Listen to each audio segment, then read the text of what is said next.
just want to thank all of you for lowering the volume and the conversation.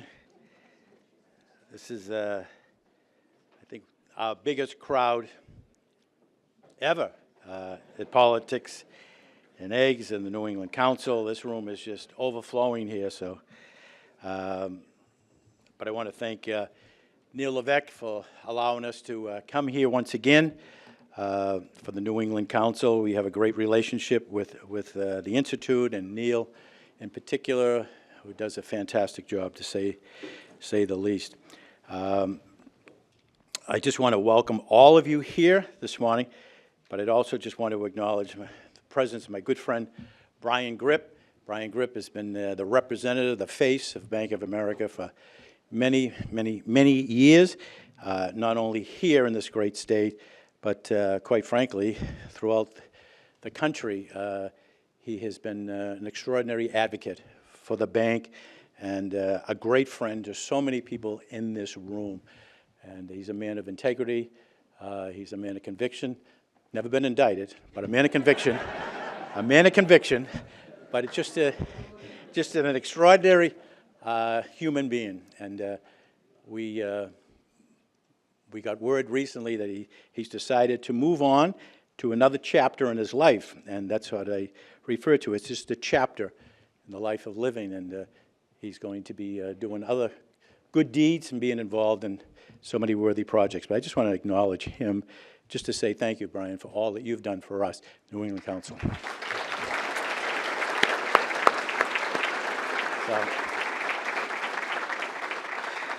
And speaking of thank yous, I just want to thank BAE again for sponsoring not only just this event here this morning, but so many events throughout New Hampshire and Massachusetts, and so many events. Whenever we are looking for a prominent sponsor for some of our events, BAE is the first to step up and say, we want to be part of that, because they say, we're part of the community. We do well here, but we do well because we have employees and friends and supporters. And BAE is just an extraordinary company. It's a gold star standard in how to be engaged in the community.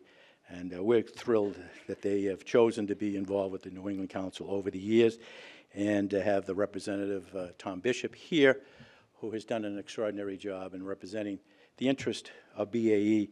We are grateful. It's called a win-win for New England Council and for BAE. So I just want to say, again, thank you for your steadfast support, Tom. You've always been there for us.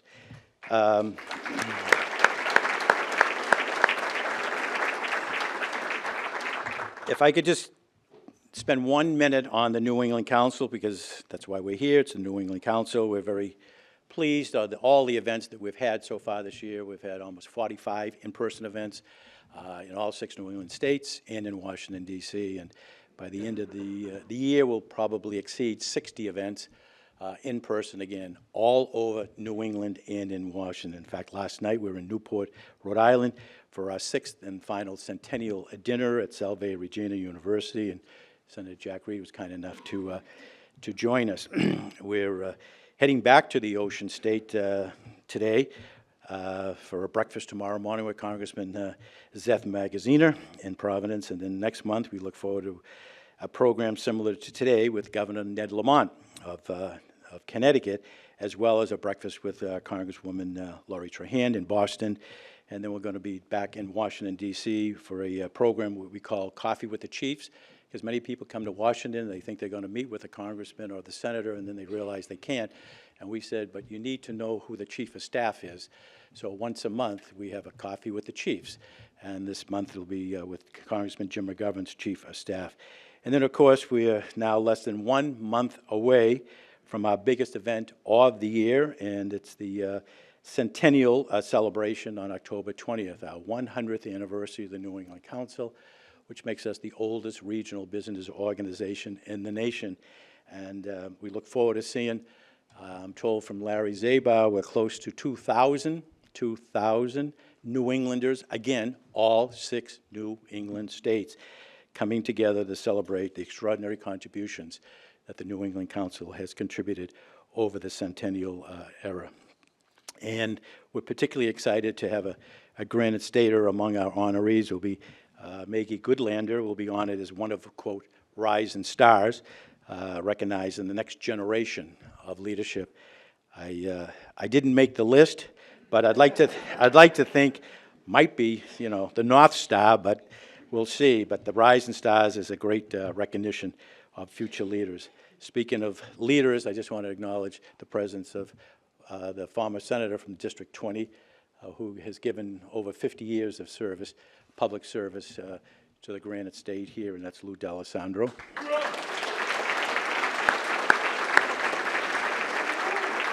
Lou.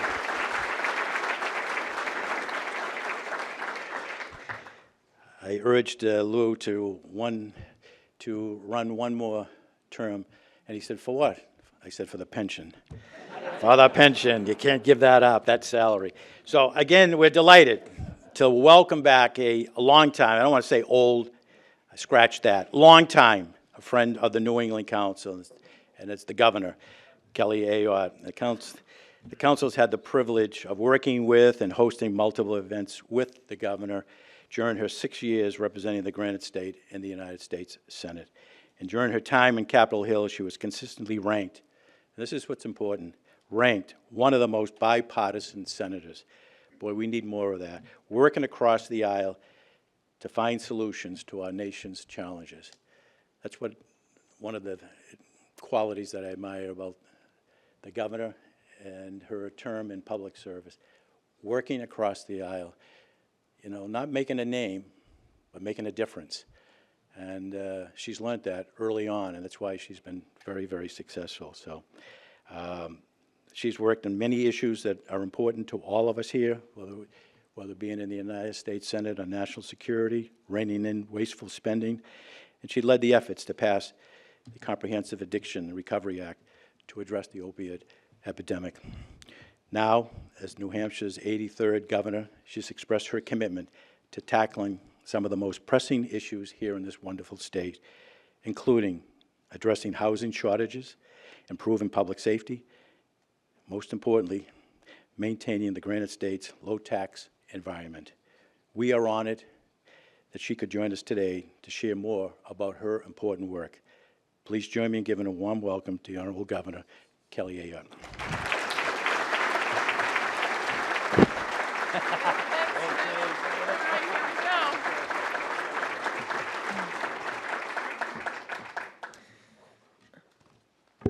Well, I'm glad to see such a great crowd. I'm not sure what it means, but could be good, could be an adventure. But I see so many friends in this room, and people that I've known over the years, and some new faces as well.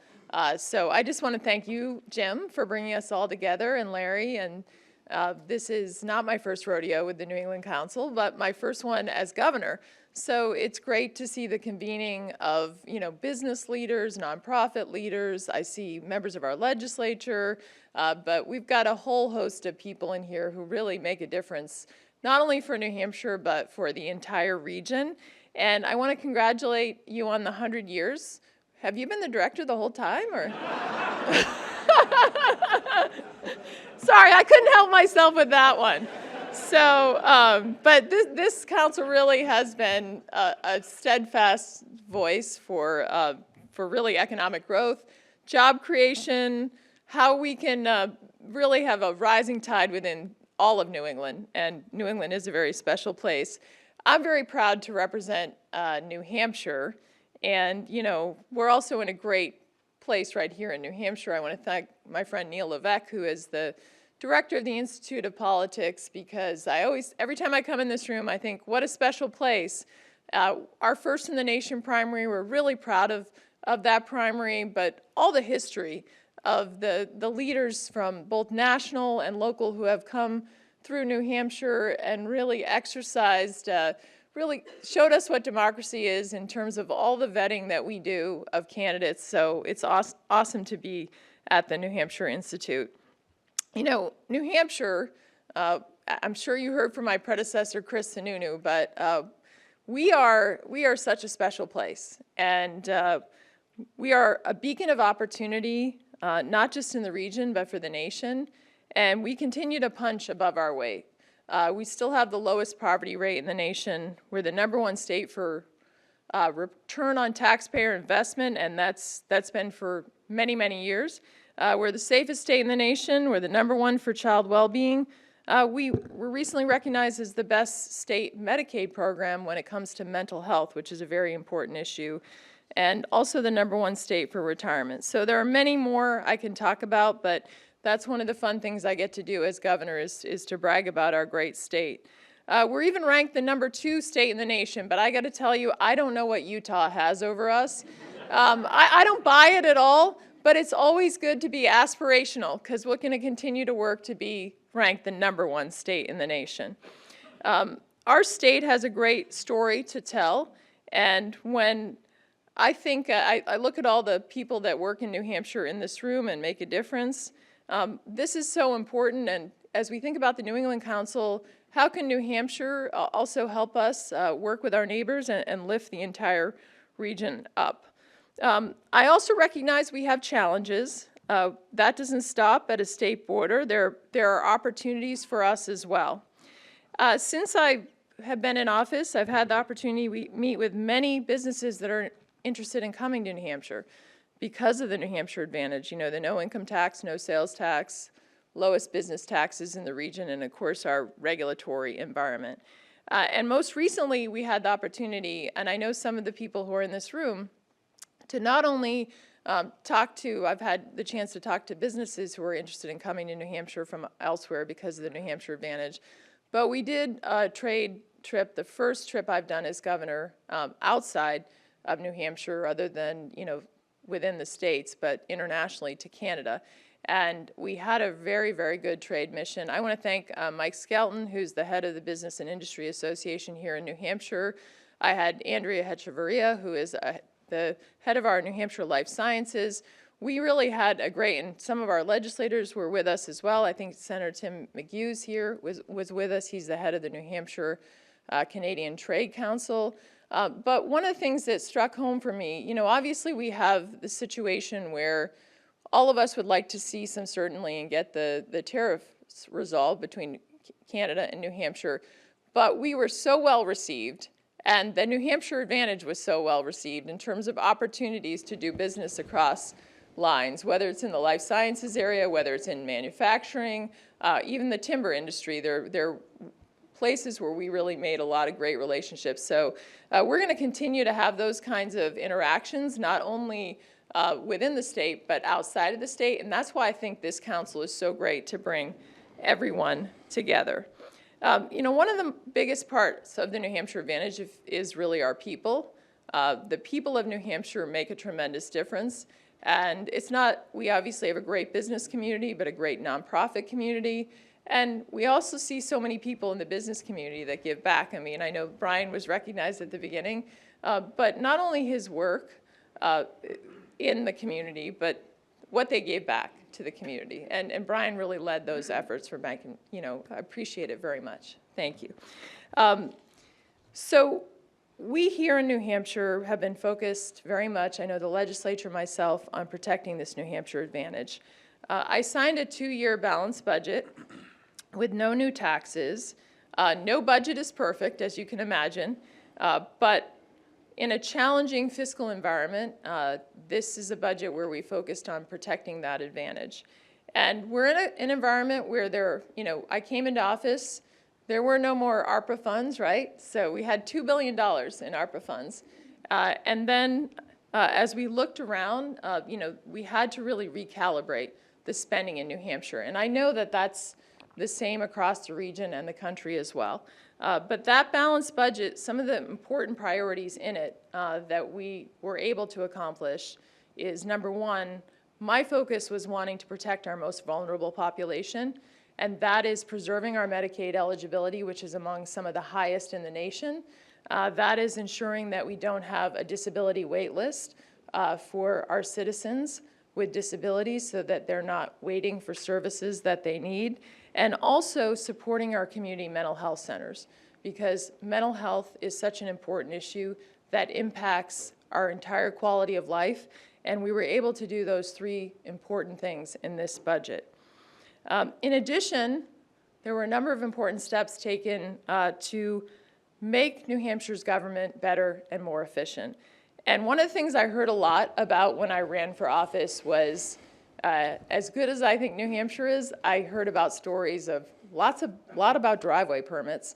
I heard a lot about, projects that had been waiting for state approval for too long, over a year.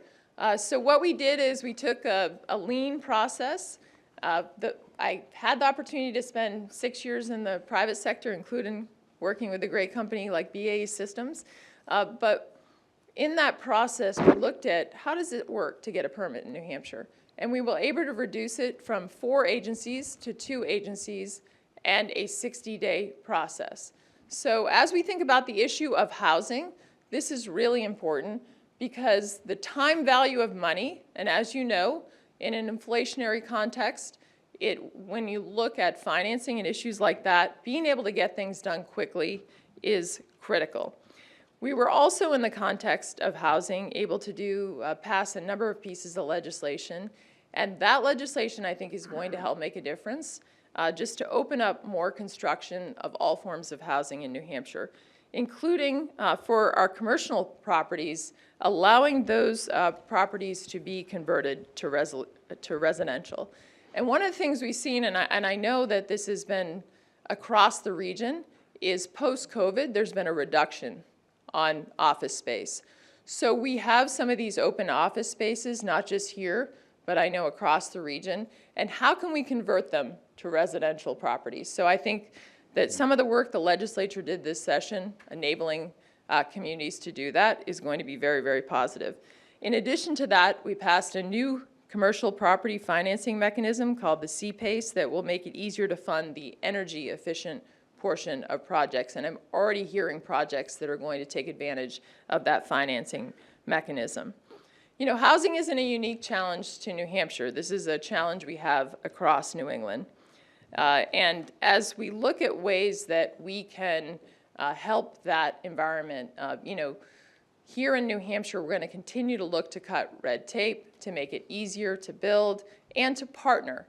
I know we need to partner with our local communities because they have an important say in this.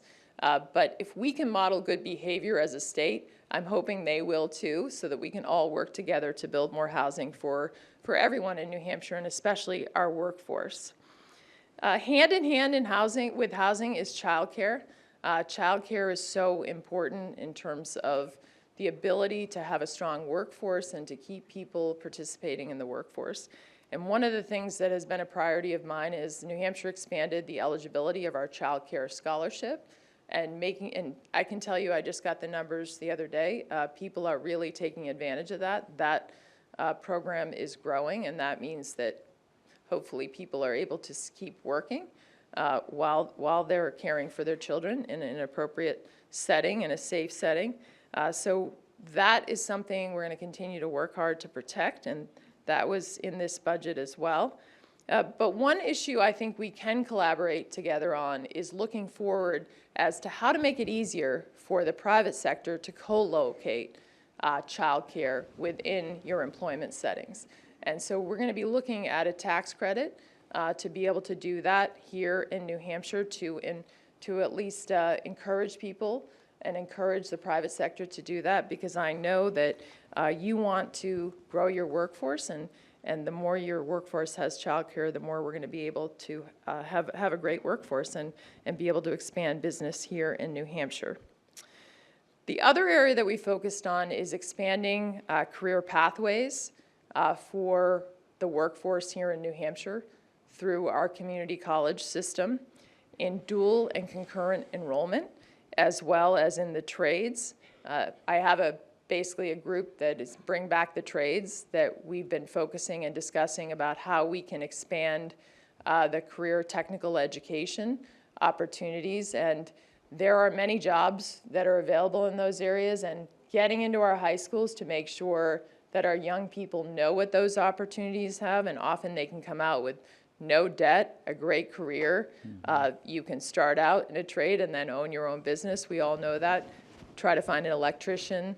Welding needs for our shipyard, but for example, our defense businesses in New Hampshire. There's lots of great opportunities. So I think this is also an area where we can also collaborate as a region, whether it's on workforce credentialing to make sure that you can work, whether if you have a particular specialty in healthcare, that you can have, credentialing, licensing across state lines as we think about telehealth and areas like that, talent pipelines, and education alignment with employer needs. And that, to me, is very important as we think about the education system in New Hampshire. Having the alignment between our K through 12 with the community colleges, with the university system of New Hampshire, and making sure that it's all working together.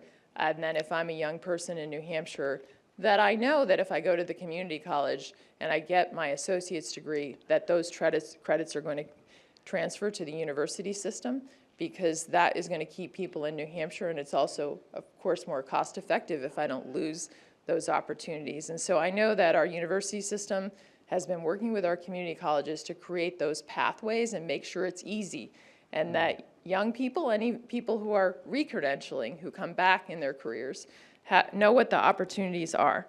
I will say that one of the areas in the budget that I was disappointed in was really the funding for the university system. And I'm going to continue to look as revenues rebound to see what we can do there. But I do think there are opportunities also for our university system to not only work on that pathway, but look for innovative ways as we want to serve the students of today, because things are changing in education. And I look forward to working with our university system. And I see Riviere here as well, Sister Paula, all of the great New England College, all the great colleges that we have here in New Hampshire. And I look forward to hearing your ideas about how we can make sure that we're continuing to innovate and serve the workforce needs of today. And I would urge the private sector also to say, how do we create those partnerships, right? We want you to get an education in New Hampshire and then be able to go right into a job to help you continue to grow your business here in New Hampshire. Now, on something that I'm really proud of and happy happened, and that is we were able to get the cell phones out of the schools. And the legislature passed, and I supported a bell-to-bell cell phone ban in our schools in K through 12. And I will tell you that it just went into effect. And so, for the kids, some of them are like, whoa, this is an adjustment, and the teachers and the administration. But so far, we're hearing some very positive things about it, including, I'll give you an example. The lunchroom was quiet. But now it's really noisy again. And we like that because we actually want to see our kids communicating with each other, and those skills that we sometimes take for granted that we get sucked into our phones. And then I also had a teacher come up to me. I was serving food at Glendy, and I had a teacher come up to me, and it was a science teacher, and say, you know what? My kids are paying more attention because they don't have the cell phone there, and they are really focusing, and I'm seeing more discussion in my classroom. And so that's why I'm so proud of the work of the legislature on this. I'm so glad we did this. And we'll continue to make sure it gets implemented well. But it was one of those things. And I'm married to a math teacher, so he was very excited when we did that. Although, I will tell you, I walked out of my inaugural speech when I mentioned that we're going to get the cell phones out of the schools, and my 17-year-old son said to me, Mom, you could have given me the heads up on that one. Anyway. So New Hampshire, my background, having been Attorney General and having been a murder prosecutor, public safety has always been very important to me, and I'm proud that we're ranked the safest state in the nation. But there were some things that we needed to improve on to make sure that we could maintain that safest state in the nation status. And one of them is that there were some changes made to our bail law in 2018, and they had some consequences of essentially keeping people on our streets that shouldn't have been on our streets, that were dangerous. And there have been some very high-profile cases that I think the changes in the bail law could have made a difference. And But now it's just gone into effect. We were able to work together on a bipartisan basis in the legislature, but it was really important. I know the legislators that are here today, I want to thank them. They all supported it, is to fix our bail law and really go back to what it was, very similar to what it was before, so that we can protect our streets. And that's been a real issue, for example, throughout the state, but as you think about our larger cities, like Manchester and Nashua. So that is one of the accomplishments I'm very proud of on public safety.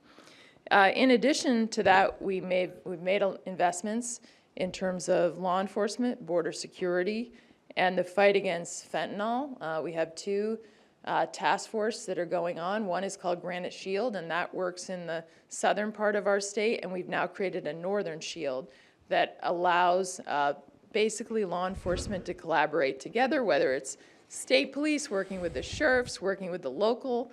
We're trying to empower those kinds of collaborations. And one of the exciting collaborations we've had as well is a new partnership with the city of Lawrence. And that's already seeing results. The mayor of Lawrence contacted me early into my term as governor, when I first became governor, and asked me if he could come up and speak with me, and I was really glad to talk with him, and I'm glad he came up, even though I said don't mess up New Hampshire. That was great. Anyway, and he brought his police chief, he brought the prosecutors, we got our state police, we've got our chiefs of major departments, and we had a great conversation about, because the drugs flow, of course, over the state lines, and how we could work together, whether it's on fentanyl or the unfortunate inclusion of xylazine with fentanyl and many of the challenges that we're facing. And that has been positive, and I look forward to creating more collaboration like that when it comes to issues like drugs, because criminals obviously don't respect state lines, and our response needs to be working together in any way we can.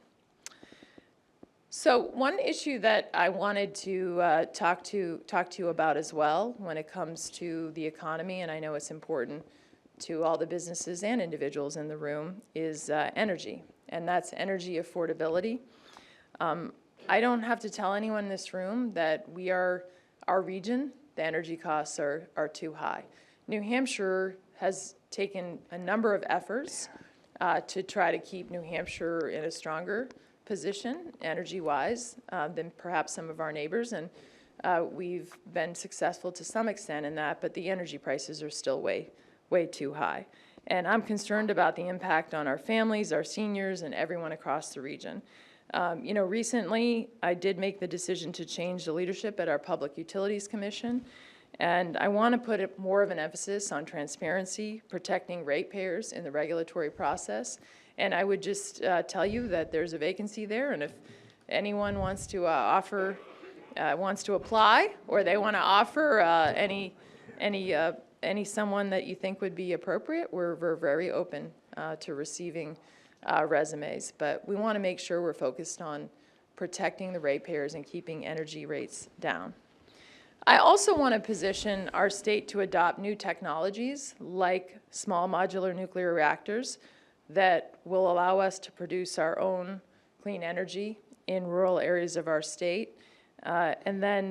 So I know that this is going to be a longer-term process, but I hope that we can position New Hampshire as, on a regulatory basis, as a friendly place for this and an early adopter of this type of technology.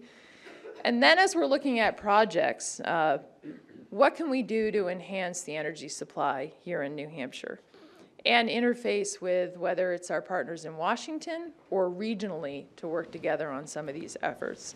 I had the chance to meet with EPA Administrator Lee Zeldin. He came to New Hampshire about not only what's happening at the Environmental Protection Agency, but also how we could increase some of our energy supply.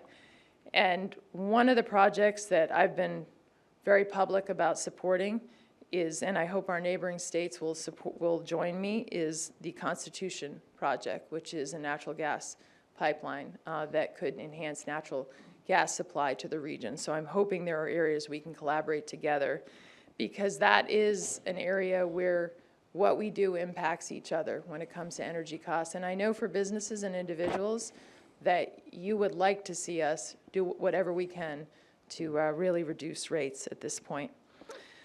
So there are a number of other issues I would love to talk to you about, and I know that you have a number of questions that you would like to answer. So I'm going to kind of leave it at those topics for now. I'm sure there are many other topics that we could talk about.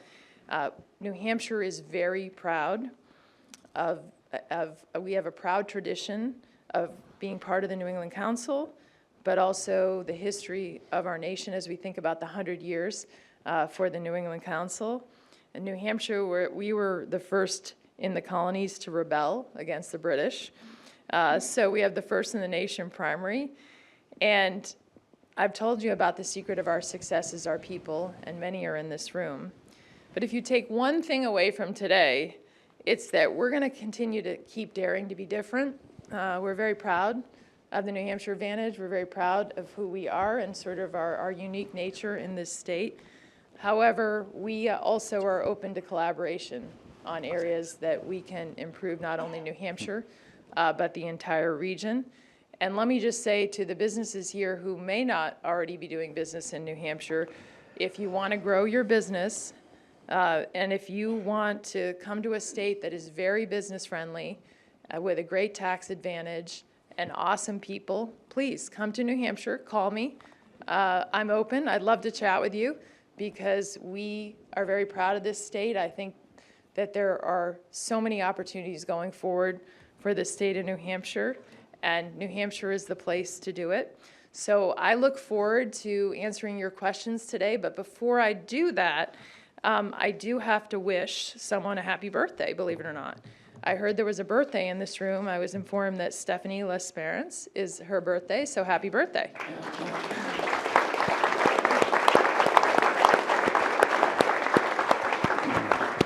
And if anyone else has a birthday, I'm going to wish you happy birthday too. Michael.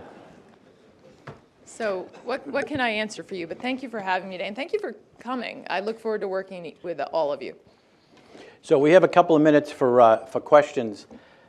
We ordinarily do a fireside chat, but we thought it was important today that the governor hears from her constituents on issues that are on your mind. But if I could just take a minute to maybe ask one or two questions and then go to the audience. I know many of you have already given me questions that you would like to ask. So much of your budget, I don't know, up to a third of your state budget relies on the federal government. We hear every day about cutbacks, grants frozen. How is that impacting your annual budget right now? Yeah, I mean, I think that we are looking at every single area, and if there's something that the administration is coming down that impacts New Hampshire, then I'm going to fight for New Hampshire. So we're obviously advocating for restoring, for example, there's been higher education funding, reductions that have been made recently. So I just recently reached out to Secretary McMahon, and I'm going to continue to fight for those fundings. But I will tell you, we are managing, and we're going to work through every single issue that comes. My priority is always going to be to, if I have to make reductions, to not make reductions to services, especially to our most vulnerable, but to say, okay, how do we do things differently? What can we do to take advantage of maybe better collaboration, whether it's how do we reduce administrative costs. So that's really going to be the focus, and also look for opportunities. And one of the opportunities that I see coming down the pike is this Rural Health Transformation Grant. And that grant is, especially as we look at the more rural areas of New Hampshire, but also how the network works in New Hampshire, for example, community mental health centers, federally qualified health centers, as we look at our critical access hospitals. As I understand it, the minimum that we could be looking at for New Hampshire is $100 million a year over 5 years. And that's very significant, and it could be more. It could be, so we're just working hard on that grant, and I'm going to continue to look for New Hampshire opportunities for New Hampshire. And then the other piece for us is working to continue to keep growing our economy and our own revenues. And that is critical so that we're less reliant on the federal government. One area that you've been a champion and an advocate on, and I'm sure there's somebody here from TRIO, which is the Council for Opportunity in Education. It's a program that's been in existence nationally with bipartisan and deep support. in Congress, but unfortunately, it's been frozen and in many areas cut, and in particular here in the University of New Hampshire, where they educate some 1,200 students. Some of them are from disadvantaged communities. I think it's under the McNair program, a former challenger from New Hampshire. You have led the effort in saying to the Department of Education, please reconsider that decision that you made in cutting and eliminating this program. Can you tell us, one, on behalf of the trio, one portion of the trio is Upward Bound. I am a graduate of Upward Bound, huge fan of the Upward Bound program. I'm not a success story, but I just enjoyed being part of the Upward Bound. They probably don't acknowledge. I actually would say that it contributed to your longevity. Yeah, probably. Thank you. Thank you, Governor. Moving along. But is there any... I just like to pick on Jim because I've known him for so, and he's a great guy. Yeah. Is there any update on your discussions with the Department of Education on the TRIO program? Yeah, I don't have any update today, but we are reaching out not only by letter, but also by call and secretary. So reaching out to the secretary to say, what can we do? Because especially as you think about some of these areas where there's disruption, you at least let us make sure that we can get through the grant period and then, give some fair warning as to what the adjustments are going to be, because that is one of the most difficult parts, is the uncertainty of being able to navigate if you had planned around a particular amount and then all of a sudden it gets disrupted. So I will obviously keep everyone updated once I have more direct contact, obviously, with the secretary. But we've reached out, and I've no doubt I will. I know her, so we'll see. In fiscal 23, New Hampshire received $123 million in federal NIH funding for about 1,200 employees.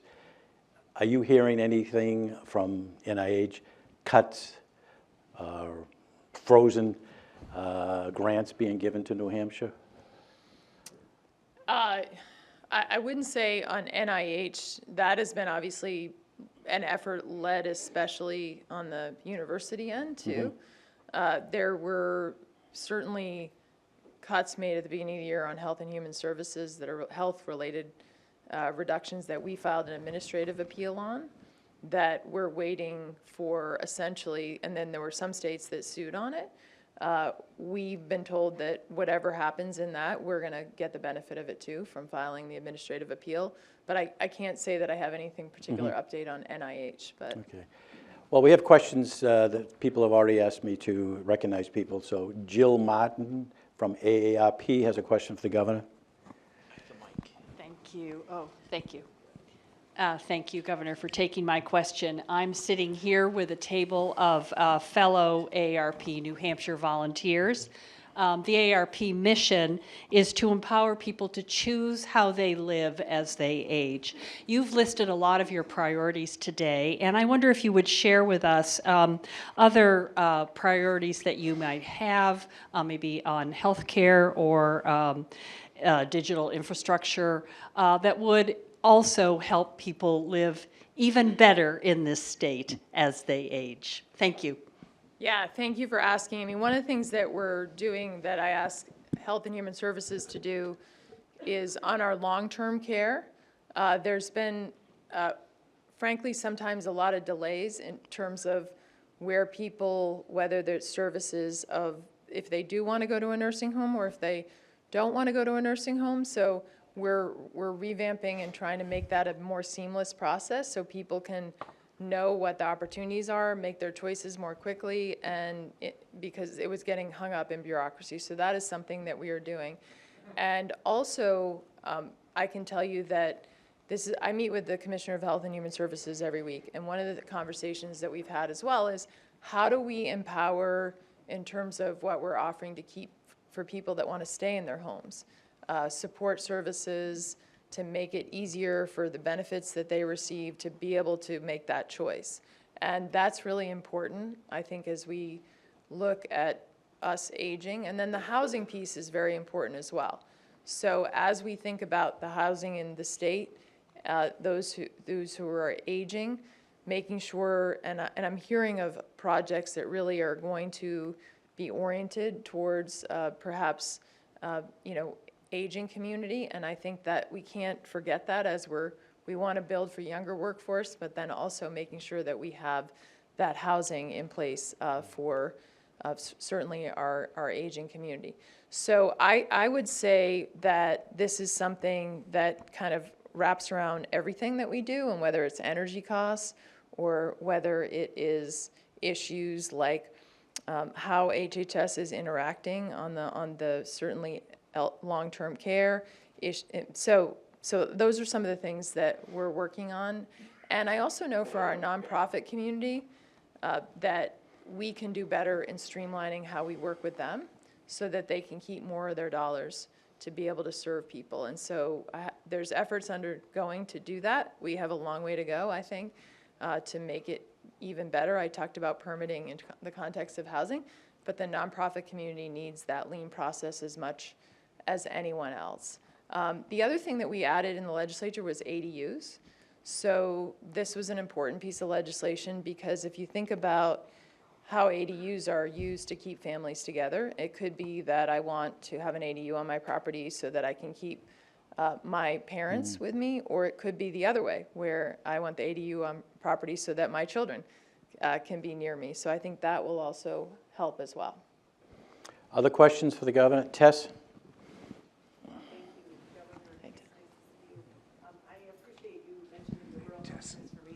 Oh, thank you, Larry.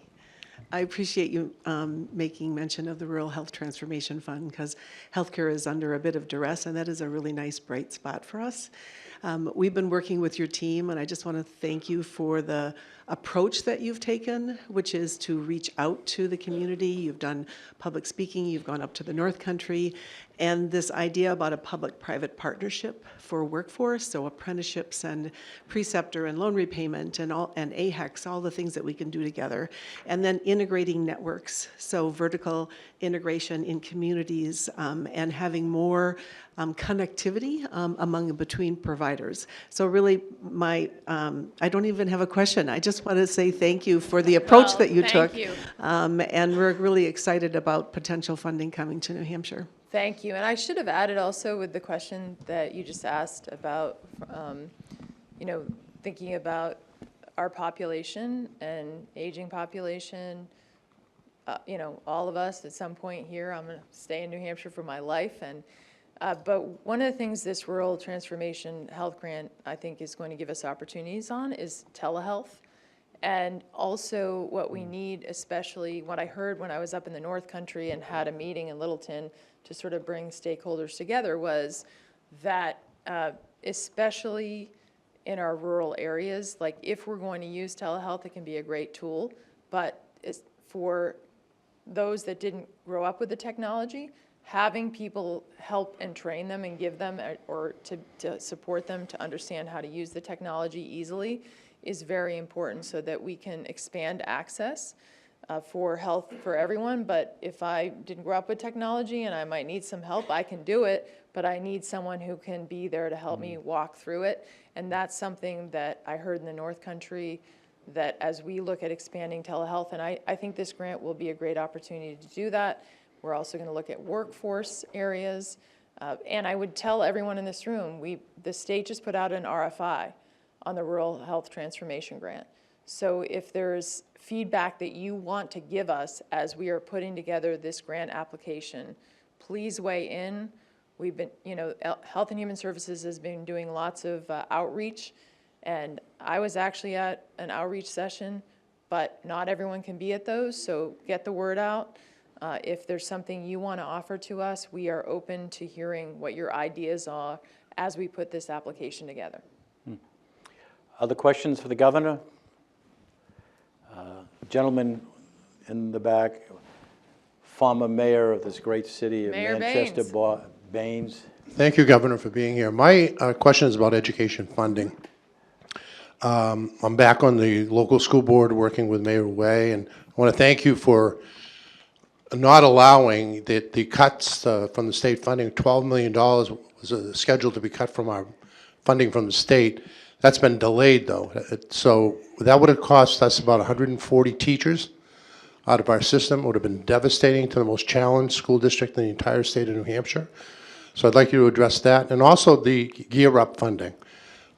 These are programs that impact our city more than any community in the state of New Hampshire, and have that money pulled out just so abruptly at the last minute is very discouraging for those of us who fight every day for public education in New Hampshire. Thank you, Governor. Thank you, Mayor. I was proud to help fight. I didn't think that when the budget was originally proposed, the cuts to Manchester, when we looked at the reductions to Manchester, the formula, it was different than how others were being treated, and I knew what the impact. The mayor reached out to me on it. I appreciate Mayor Roue's leadership, your leadership, and I was glad that we would be able to reverse those and to fight for that. And so I think going forward in the next session, we need to work together on making sure that there's adequate funding for Manchester. It's an important, it's our largest city, and there's a lot of exciting things happening here, but we need to make sure there's a strong foundation for education. And I know on the school board, you're also looking at how can we do things better and differently, and we'll work with you on that. And when it comes to the Gear Up, I mean, I kind of addressed it before. It's unfortunately was recently caught in those clawbacks, and it will be part of the discussion I have with the secretary. You're going to have a lot of discussions, I tell you. That's what I do every day. I know. I talk to a lot of people. Yes, sir. Wait for the mic.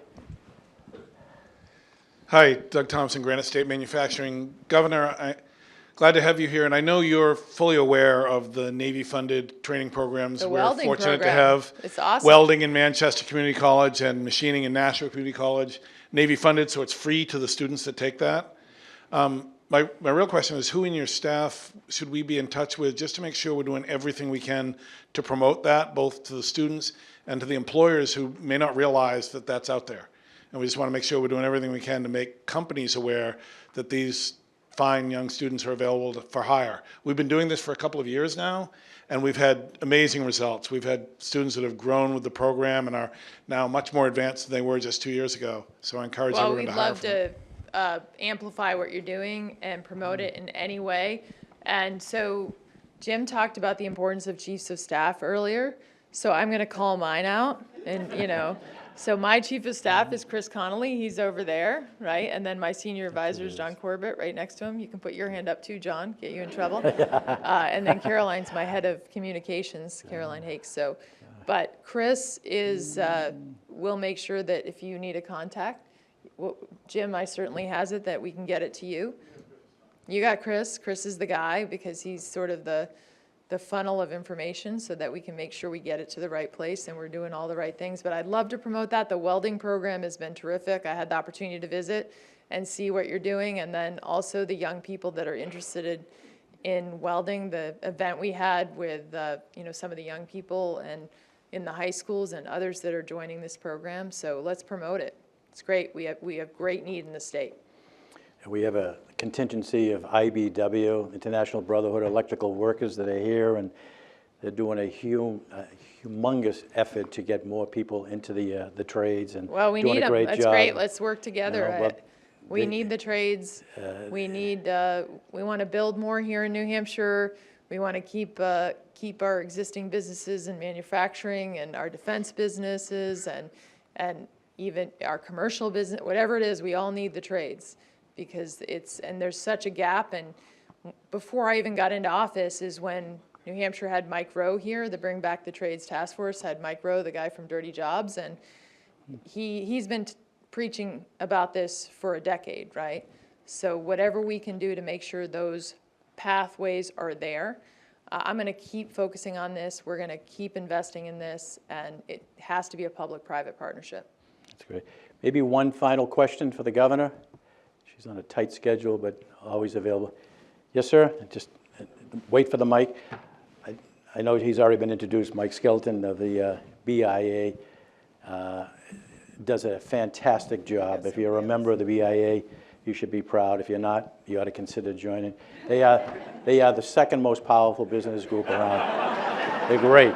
Well. And Mike gets a lot of credit for running around Canada with me. So thank you. At every meeting, it was great. Yes, sir. Just identify yourself. Thank you, Governor. My proposal would be, one of the things that can solve two problems that we have in the state. One is elderly being able to live in place, and also having affordable houses on the workforce. And that would be to be able to get rid of the 130 acres that we have at the YDC, give it to the city of Manchester, let us build some small houses for the elderly, can sell their homes that are in the city that they can't take care of because they're too big for them at all, and we can still live in place in a smaller home that could be there. You could build at least 500 houses on that 130 acres. And I would like to see that. I've talked to a lot of people, seniors in the city. They'll be more than happy to sell their homes. That would open those up to single families that can come into Manchester to give us workforce. It would actually increase the tax base because all of the seniors are trying to get abatements on their taxes for the city, so there'd be more tax income and all that. I think it's a win-win situation. I'd like to have you take a look at that. Well, I would certainly be willing to take a look at it. I will tell you that that property, the city has the right of first refusal on it, but we are selling that property. And we are going to use the proceeds to go into the YDC settlement fund, which is appropriate given what happened there. So that is really what we're likely to do with it, and I appreciate what you're thinking there. I will tell you that there are other areas where recently I had a presentation on manufactured housing. Like, there's a great community in Goffstown where they own their own community, and I actually think there's some improvements we can make to our laws to make that even easier, to keep affordability down on some of those areas. I know it's a separate topic, but it brought to my mind when you raised it. But thank you for raising that proposal with me. Well, thank you. Thank you. Great. I just want to, again, thank the governor, but I failed to mention earlier in her bio is that she was the first woman, obviously many of you know, to be appointed Attorney General by a Republican governor, but more importantly, to be reappointed by a Democratic governor, which tells you an awful lot about her bipartisanship and how she approaches the issue. So that's why she's been successful already, and her success will continue because she looks at how do we find consensus on these pressing problems. Governor, you've always been available, whatever your title is, Attorney General, United States Senator, Governor, you've always been available to the New England Council. I say thank you for Well, thank you, Jim, and thank you to everyone that came out today, and I look forward to, I know some of you I had a chance to meet with individually, but haven't been in office a year yet, and I'm sure I'll get the chance to also meet with you individually if there are things that you're concerned about, so I appreciate it. Great. Well done. All right, well done. You did well. Okay, I got a tote bag for you, Governor. And